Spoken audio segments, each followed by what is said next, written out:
Hi everyone, this is the Math 30-1 Trig 2 review. This is question 12B. We're going to state the amplitude, period, horizontal phase shift, vertical translation, and range for this function right here. Okay, well, to start off with, notice there's a negative there. That is not going to affect any of the characteristics that have been asked for.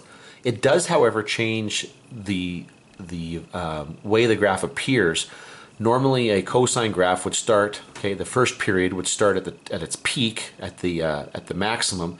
But when we start with a negative cosine, we're going to start at the minimum. So it's just going to reflect it over the x-axis. But actually, the amplitude in this case is going to equal +2. We do not have negative amplitude. Amplitude is not a negative value. It's got to be a positive value. It's the stretch. Now, there's been a horizontal stretch here by a factor of 2. Now, let's just think about that. The period, okay, the period is going to be 2 pi divided by the b value, which in this case is going to be 2 pi divided by 1/2.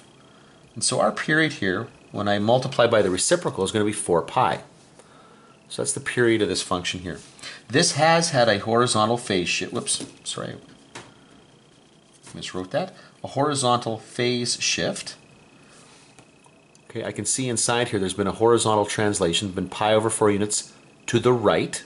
Okay, remember that I think about this, I think about it in terms of what would happen if I tried to isolate the theta. The very last thing I would have to do to get theta by itself would be to add pi over 4. So it's going to be pi over 4 units to the right. And then there's been no vertical translation. That's all just the way it should be here. Now, in terms of our range, the range for a cosine function should go from -1 to 1, but this has been stretched. Now, again, don't worry about the negative here. The negative isn't going to change anything there in terms of the range, but the 2 will. Instead of going from -1 to 1, this is now going to go from -2 to 2. We're going to multiply those out here. So here's our range. It'll be -2 less than or equal to y less than or equal to 2. And there you go. Those are the characteristics we're looking for.